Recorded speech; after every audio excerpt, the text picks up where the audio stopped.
أعوذ بالله من الشيطان الرجيم بسم الله الرحمن الرحيم ليس البر أن تولوا وجوهكم قبل المشرق والمغرب ولكن البر من آمن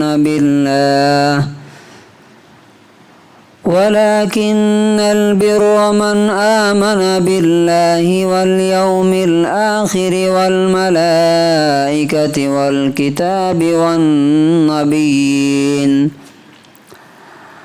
وآتى المال على حبه ذوي القربى واليتامى والمساكين وابن السبيل والسائلين وفي الرقاب. سورہ بقرہ سورہ نمبر 2 آیت نمبر 177. کل اس آیت کا ایک حصہ اس کا ترجمہ اور اس کی تفسیر آپ کے سامنے آئی تھی کہ نیکی اصل میں ہے کہ اللہ تعالیٰ کی نظر میں اچھا آدمی کون ہے، نیک آدمی کون ہے. تو اللہ تعالیٰ نے کہا تھا کہ نیکی یہ نہیں ہے کہ تم اپنے چہرے پورب یا پچھم کی طرف کر لو. اس کا مطلب یہ ہے کہ کچھ ظاہری اور دکھائی دینے والی مذہبی چیزیں وہی نیکی نہیں ہے. کرتا پہن لیا، داڑھی رکھ لیا، ٹوپی لگا لیا، بس نیک ہو گئے، نہیں. اللہ تعالیٰ کہتا ہے کہ نیکی تو یہ ہے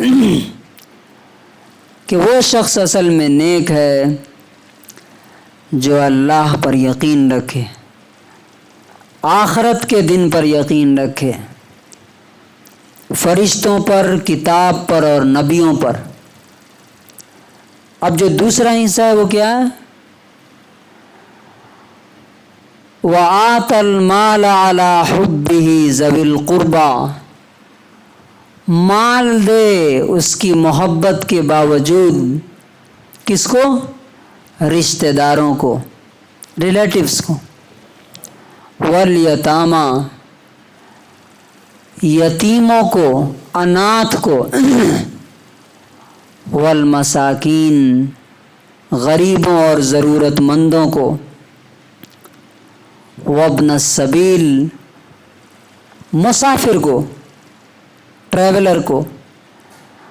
والسائلین، اور مانگنے والوں کو. وفی الرقاب، اور لوگوں کو آزاد کرانے کے لیے. And gives wealth to relatives in spite of love for it to relatives, orphans, the needy, the travelers, and those who ask for help, and for freeing slaves. اب دیکھیے یہ جو دوسرا حصہ ہے نا، یہ پہلے کی ظاہری پہچان ہے. یعنی جس طرح سے اگر فاؤنڈیشن ہے تو بلڈنگ نظر آئے گی، اگر فاؤنڈیشن نہیں ہے تو بلڈنگ نظر نہیں آئے گی، نہیں بن سکتی ہے. تو اگر انسان کے اندر، میرے اور آپ کے اندر ایمان ہے، اللہ کو ہم مانتے ہیں اور آخرت کو مانتے ہیں، تو اس کی نشانی اور پہچان کیا ہے؟ اللہ تعالیٰ نے وہ چیز یہاں بتائی ہے. کیا؟ اب آپ دیکھیے گا بہت سے لوگ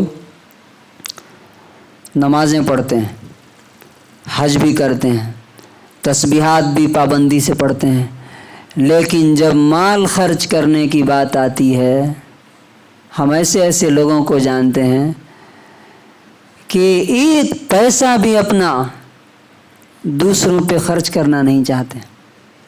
ایک نمبر کے بخیل، کنجوس. اللہ تعالیٰ کہتا ہے کہ اگر ایمان ہوگا تو اس کی نشانی کیا ہے؟ آتى المال على حبه ذوي القربى، مال کی محبت کے باوجود. یا اس کا دوسرا ترجمہ ہے اللہ کی محبت میں وہ مال کیا ہے؟ جو بھی ضرورت کی چیزیں ہیں، پیسہ، کپڑا، کھانا، وہ سب کا سب مال ہے۔ کس کو دیتے ہیں؟ ذوی القربا، رشتہ داروں کو سب سے پہلے نمبر پہ۔ رشتہ داروں کا نمبر سب سے پہلے کیوں ہے؟ ایک جگہ اللہ تعالیٰ نے سب سے پہلے ماں باپ کو گنایا ہے کہ ماں باپ کو دیتے ہیں۔ عام طور سے ہوتا یہ ہے کہ بہت سے لوگ جب دینداری ان پر سوار ہوتی ہے تو دور دور کے لوگ ان کو نظر آتے ہیں مدد کرنے کے لیے، اپنا رشتہ دار جو مصیبت میں پھنسا ہوا ہے وہ نظر نہیں آتا۔ اللہ تعالیٰ یہاں دھیان دلاتا ہے کہ سب سے پہلا حق تمہارے رشتہ داروں کا ہے، ان کو دو، ورنہ کیا ہوتا ہے؟ دوریاں بڑھتی چلی جاتی ہیں۔ وہ رشتہ دار کیا سمجھتے ہیں؟ اچھا یہ اپنے آپ کو بڑا سمجھتا ہے۔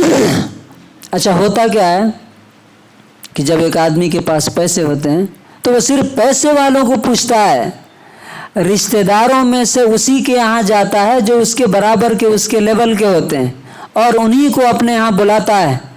جو اس سے نیچے ہوتے ہیں ان کو پوچھتا نہیں۔ اللہ تعالیٰ کہتا ہے یہ اصل تمہارا ایمان ہے، تمہارے ایمان کی پہچان ہے کہ تم رشتہ داروں کو دو، ان کے پاس جاؤ، ان کو بلاؤ، ان کی ضرورتیں پوری کرو۔ نمبر 2، یتیموں کو، وہ بچے جن کے باپ دنیا سے چلے گئے، ان کا کوئی سہارا نہیں۔ اب ان دونوں میں کیسے فرق کریں گے؟ آگے اور بھی لسٹ ہے کہ ہمیں دینے کی بات جب آئی تو پہلے رشتہ داروں کو دیں گے کہ پہلے غریبوں کو؟ تو وہاں یہ دیکھنا ہے کہ زیادہ ضرورت مند کون ہے۔ اب مثال کے طور پہ رشتہ دار ہمارے ٹھیک ٹھاک حالت میں، ایک یتیم ہے جس کے پاس پڑھائی کے لیے فیس نہیں ہے، کھانے کے لیے نہیں، کپڑے نہیں ہیں، اس کو پہلے دینا، رشتہ دار کو بعد میں دے لیں گے۔ ہم میں سے کتنے لوگ ہیں جو کسی یتیم کو پالتے ہیں، پوستے ہیں؟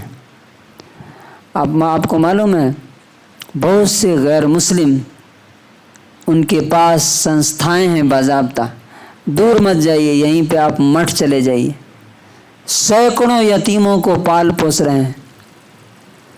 مسلمانوں کے پاس بھی ہے لیکن اس طرح کا سسٹم نہیں ہے۔ اس کے بعد آتا ہے والمساکین، غریب کسے کہتے ہیں؟ 2 ورڈ آتا ہے، ایک فقیر اور ایک مسکین۔ فقیر بولتے ہیں وہ جس کے پاس کچھ نہیں ہے، مسکین کا مطلب یہ ہوتا ہے لیکن ضرورت پوری نہیں ہوتی۔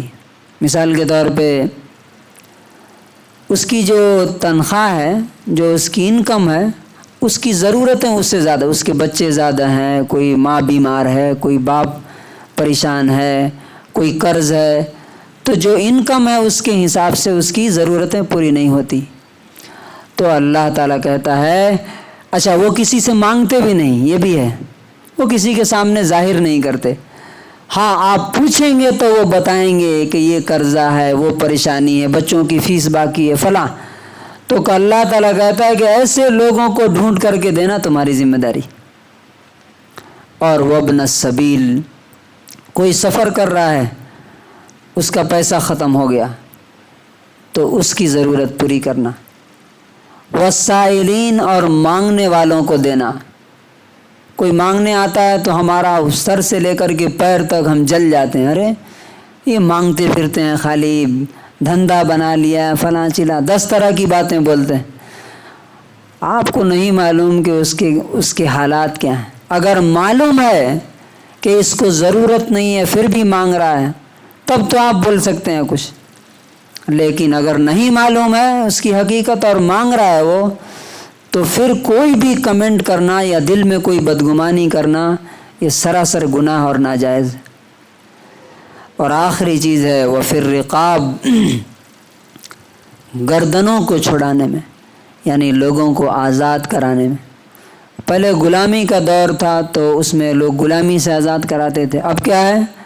اب مثال کے طور پہ کوئی آدمی کسی معاملات میں پھنس گیا ہے، قرضے میں ڈوب گیا ہے، جیل چلا گیا ہے، تو ایسے لوگوں کو جن کی گردن گویا کہ پھنس گئی ہے، اب وہ کوئی اور کام نہیں کر سکتے، اسی ٹینشن میں ہیں، ان کو اس سے آزاد کرانا، یہ اللہ تبارک و تعالیٰ بتاتا ہے کہ یہ اصل نیکی ہے، ایمان اور اس کے بعد مال کو خرچ کرنا۔ جو یہ دونوں نہیں کرتا، یعنی جو مال خرچ نہیں کرتا، اللہ رب العزت کے اس کا ایمان بھی معتبر نہیں ہے۔ اللہ تبارک و تعالیٰ ہمیں بھی ان لوگوں پر خرچ کرنے کی توفیق نصیب فرمائے۔